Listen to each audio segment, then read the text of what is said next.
Olá, meus amores, bom dia! Como vocês estão, quarto ano? Estão bem? Espero que sim. Olha só, nós estamos na semana comemorativa, né, sobre a independência do nosso Brasil, a independência do nosso país, que foi ali muito suada, não foi fácil, mas finalmente nós conseguimos alcançar.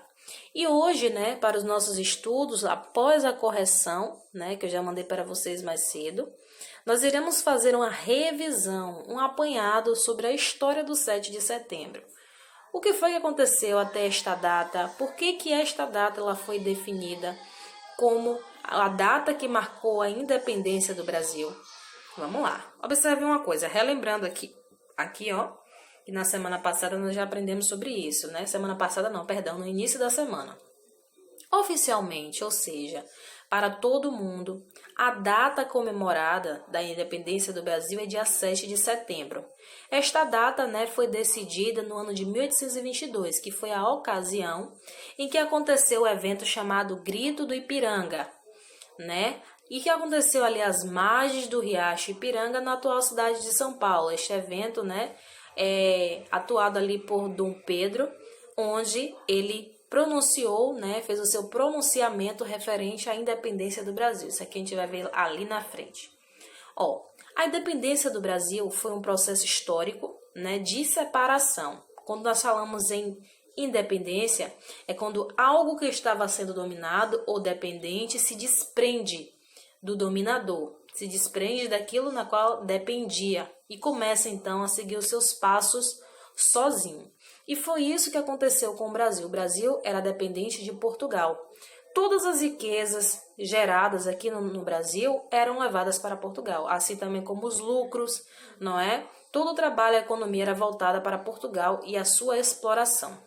E naquela época, quem estava sendo responsável pelo domínio, pela exploração do Brasil era os membros da coroa portuguesa, da corte portuguesa, perdão. Só que o que foi que aconteceu? A família real, né, ela teve que vir para o Brasil. Houve ali um acontecimento, né? Eles estavam fugindo de ataques napoleônicos e vieram então para o Brasil. O rei daquela época era Dom João VI, veio com a sua esposa, os seus filhos, inclusive o príncipe Dom Pedro I, né? E observe uma coisa, quando eles vieram para o Brasil, eles, claro, se instalaram, já demonstraram ali a sua hierarquia, autonomia, e decidiu então que o Brasil seria chamado de Reino Unido, né? O Brasil naquela época era conhecido como Reino Unido. E havia ali divisões. A divisão que representava ali a parte da coroa portuguesa, perdão, da corte portuguesa, a pró sempre fala coroa, mas é corte, os membros da corte do alto escalão. Era chamada de alvarge, né? E a parte brasileira, dos moradores, né, do Brasil. Este período, nessa busca pela independência, não durou só um mês, nem um ano, não.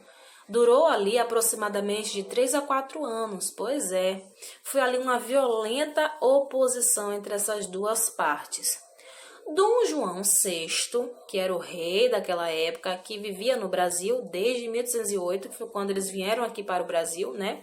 Ele teve que partir para a Europa, tinha ali compromissos a arcar e foi ali então embora no dia 26 de abril, né? Deste mesmo ano. Enquanto Dom Pedro, desse mesmo ano, não, de 1808 não, pessoal, de 1821, tá? 26 de abril de 1621 foi quando Dom João VI ele partiu para Portugal, né? O que foi que aconteceu? Quando ele partiu para Portugal, ele deixou o seu filho no comando, Dom Pedro, né? Que permaneceu ali liderando ao lado do governo, né? E os atuais ministros daquela época. Em 30 de setembro deste mesmo ano de 1821, o que foi que aconteceu?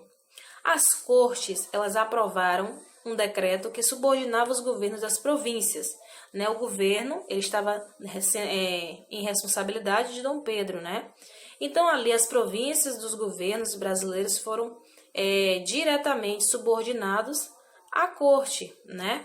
E outros decretos também que vieram logo depois desses, decididos pelas mesmas pessoas, pela corte, pelo alto escalão, né? Exigiam ali então o retorno do príncipe à Europa. Essas decisões, esses decretos que eles mexeram os pauzinhos para fazer, para construir, enfraquecia a autonomia que o príncipe estava tendo aqui no Brasil. O que aconteceu? Observe uma coisa.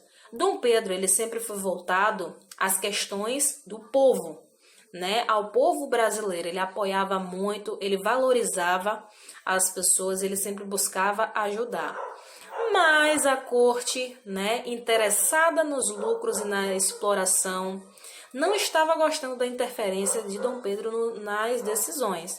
Então eles mexeram os pauzinhos, eles começaram então a judiar de Dom Pedro, duvidar da sua autoridade, zombar, né?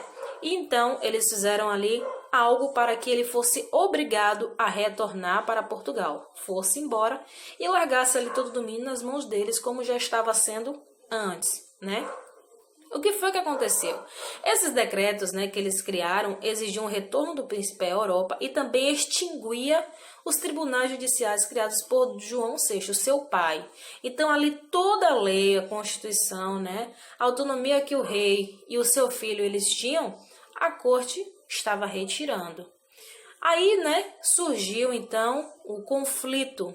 Na virada de 1821 para 1822, as cortes portuguesas exigiram ali o regresso imediato de Dom Pedro, inclusive chegaram até a ameaçá-lo, dizendo que retirariam todo o seu poder, né? Ele ficaria sem autonomia nenhuma, exceto se ele voltasse para Portugal. Mas o que foi que aconteceu? Dom Pedro, que era português de nascimento, ele já tinha nascido lá, em 9 de janeiro, ele recusou a ordem da corte. Ele disse que não iria retornar a Portugal, que ele iria ficar no Brasil, declarando então o seu apoio aos brasileiros. E esse dia que Dom Pedro decidiu ficar no Brasil e apoiar os interesses brasileiros do povo, ficou conhecido como o Dia do Fico, né? O clima de amizade entre Portugal e Brasil, né, promovido por Dom Pedro, aconteceu ali nos primeiros 6 meses do ano de 1822, né? Tudo bem. Mas quando aconteceu, em 7 de setembro de 1822, Dom Pedro, né, ele recebeu um ultimato para voltar a Portugal. Como ele ficou sabendo desse ultimato? A sua esposa Leopoldina, né, lhe escreveu uma carta e foi enviada a Portugal. Não só ela, como a ajuda também de José Bonifácio, informando a Dom Pedro que a corte estava armando para que ele fosse exilado, para que ele não tivesse mais poder nenhum, nem autoridade nenhuma. E aí então a corte estava ameaçando Dom Pedro para retornar sobre uma pena de um ataque às tropas portuguesas, né, às defesas brasileiras. Então ameaçaram colocar o exército contra o povo, né, para que Dom Pedro fosse então ali indagado, fosse reprimido e retornar finalmente para Portugal. Mas Dom Pedro, que estava em São Paulo, né, que recebeu essa notícia no dia 7 de setembro, ele estava às margens do rio Ipiranga, ele então não aceitou. Ele encarou essa situação como uma humilhação por parte da corte. Então ele se zangou, ele ficou muito irritado e decidiu então que o Brasil ficaria livre das garras de Portugal. O Brasil não seria mais dependente, ele queria acabar com todo aquele conflito. Então, às margens do rio Ipiranga, ele se pronunciou e declarou que o Brasil seria um país independente. Ele conclamou ali, né, para as forças da resistência brasileira a luta contra os portugueses. De que maneira? Ele se pronunciou e disse que os vínculos que ele tinha com a coroa portuguesa, ou seja, quando ele falava dele, ele estava representando o povo brasileiro. E tinham sido ali, né, excluídos. Não haveria mais laços que unisse o Brasil a Portugal. Então ele disse até mesmo que ou o Brasil ficaria independente ou haveria uma guerra. Os brasileiros se levantariam, né, e iriam à luta. E olhe que isto aconteceu, viu? Para que essa independência fosse alcançada, houve sim batalhas, houve guerras logo após disso. E aí, né, o que foi que aconteceu? Durante anos em busca dessa independência, que durou ali aproximadamente de 3 a 4 anos, que foi também reconhecida pelos Estados Unidos. A independência, finalmente, ela teve um fim. Em 1825, Portugal, né, reconheceu a independência brasileira, mas ele colocou uma condição. Ele fez uma exigência, quando eu falo de ele é o país, ou seja, a liderança, a corte, fez uma exigência de que a indenização deveria ser de 2 milhões de libras, ou seja, o Brasil deveria comprar a sua independência. Não quer ficar livre? Me pague, né? Hoje em dia a gente ouve muito essas frases. Então essa quantia foi emprestada, já que o Brasil não tinha dinheiro para pagar, né? Pediu emprestado para a Inglaterra que se disponibilizou a ajudar o Brasil. Então desta maneira o Brasil pôde então comprar a sua independência e ser um país totalmente livre. Né? A Inglaterra, então, emprestou esse dinheiro, o Brasil ficou devendo. E isso já começou ali gerando, né, a primeira dívida externa do Brasil.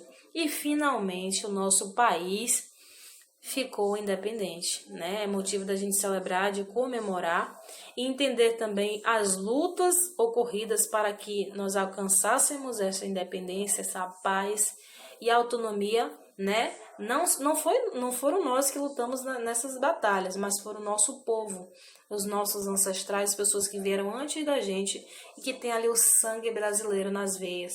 Não é isso? O povo brasileiro é um povo que luta, que vai à luta, um povo que não descansa e não aceita qualquer coisa, né, meus amores? Então, observem que isso aqui foi um resumo, na verdade, uma revisão do que a gente estudou na semana passada, né, sobre a independência do Brasil. Vou deixar vocês aqui com um intervalinho, ok? Para a gente pular para a próxima aula de artes.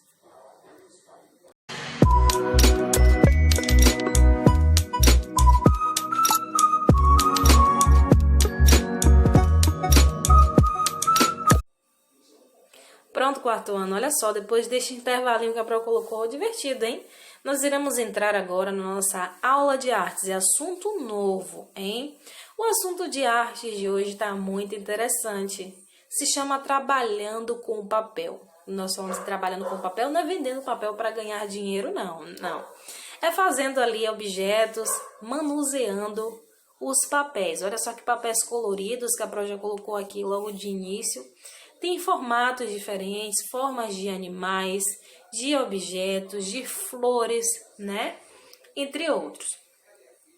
A arte com papel, né, que também é conhecida como origami ou dobradura, é uma arte que surgiu no Oriente. Por quê? O povo oriental era um povo muito paciente, um povo minucioso, né? Eles eram assim por natureza, tranquilos, calmos. Então surgiu ali as primeiras ideias de dobradura, né, de manuseio com o papel ao longo dos séculos. Então ali foram se aprimorando, várias técnicas foram criadas, formatos diferentes e normalmente essas dobraduras, né, inventadas pelos orientais, eram pedaços de papel em formatos quadrados, sendo dobrados ali em formas geométricas e no final tinha um resultado muito surpreendente. Essas técnicas diferentes, né, elas eram utilizadas para fazer objetos decorativos, estatuetas e até mesmo utensílios, né? Tudo isso utilizando somente o papel. Olha que maneiro! A arte das dobraduras, ela é instigante, é algo que nos chama a atenção. Por quê? Porque ela vem desafiando a todos aqueles que se aventuram por seus caminhos. Então é muito interessante. Nos chama ali a reflexão, nos chama a atenção de como é feito, né? Imaginem que com um simples pedaço de papel podem ser feitas diversas coisas, até mesmo formato de pessoas. Tá vendo esse saci pererê que interessante? E é bem simples. Olha só esse coração, foi feito somente com papel. Aqui o saci, que lindinho. Maneira de saci. A dobradura, né, ou a arte com o papel, ela instiga a criatividade, desenvolve a coordenação motora, né, que legal. Ela também desenvolve a inteligência artificial, a memória, a paciência e especialmente desenvolve o poder de concentração. Então está aqui os benefícios das dobraduras, dos origamis, né? Os orientais eram pessoas pacientes, pessoas tranquilas, que conseguiram aí fazer os seus desenvolvimentos cerebrais através dessa arte, né? E tá vendo aqui que também auxilia na memória, na paciência, é uma terapia, né, meus amores? Desenvolve ali a concentração, não é? O que é uma aquisição muito importante. Por que a concentração ela é muito importante? Principalmente para você, estudante. Pois é, porque você se concentrando, você consegue aprender mais. Então, quando você pratica atividades que estimulem o desenvolvimento cerebral, você está se preparando cada vez mais, se tornando alguém mais inteligente. Por quê, Pro? Porque melhora a sua memória, você consegue lembrar de tudo que você estuda na aula, carrega consigo aquelas informações e consegue desenvolver um papel melhor, não é? É importante também para as próximas fases da vida escolar. Lá na frente, né, a cobrança vai ser maior. Vocês agora são 4º ano, depois do 5º ano, no 6º, só vai ser cobrado de maneira diferente e intensa. Então, é importante a concentração, é importante o desenvolvimento cerebral para as próximas fases da vida escolar de vocês, né, crianças, e também, claro, para a vida adulta. A Pro também precisa fazer essas terapias, né, de origami, está praticando, né, cada vez mais. Tá vendo que interessante? Veio de lá do Oriente. Então, olha, meus amores, a Pro quer ver vocês fazendo uma dobradura. Eu quero, hein? Quero ver a arte de vocês, eu quero que vocês se esforcem. Eu quero que vocês treinem aí o desenvolvimento cerebral. Vou passar uma tarefinha para vocês no livro de artes, viu? Olha que lindinho essas dobraduras abaixo, já para dar algumas ideias a vocês. Vou passar para vocês a atividade de história no caderno, ok? Referente à revisão do 7 de setembro e também o livro de artes, páginas 74 e 75. Tem aí nas duas páginas 2 dobraduras, ok? Vocês estarão fazendo essas dobraduras ou optando por fazer uma dessas que a Pro botou aqui embaixo, ou o cachorrinho ou o gatinho, tá vendo? Caso você não tenha lápis de cor, você pode estar pegando qualquer folha, até mesmo uma folha do seu caderno. Caso você não tenha aí um papel colorido, você pinta, faz o desenho com lápis de cor, dobra tudo direitinho e manda a foto para a Pro, viu? Manda a foto para mim da sua dobradura, porque eu quero ver aqui o talento de vocês, ok? 4º ano, qualquer dúvida, já sabem que a Pro está aqui disponível, ok? Aguardem que eu já irei mandar no grupo a tarefa de história. E outra, se preparem, hein? Terça-feira começam os nossos testes, já comecem a estudar, se empenhar direitinho, tá? Que o nosso teste, ele vai ter 10 questões, mas são 5 questões abertas de você responder, escrevendo a resposta, e outras 5 de você assinalar. Mas não é só assinalar não, tá? 4º ano. Então, se preparem, já vão estudando, ok? Que no dia do nosso teste, a gente vai estar fazendo o teste, postando no grupo e voltando para fazer a revisão do teste do dia seguinte, tá? Então, a Pro sempre vai estar fazendo isso na live com vocês. Teste e revisão para o próximo teste, tá? A revisão de ciências, a Pro vai estar mandando segunda-feira para vocês. Beijo, meus amores.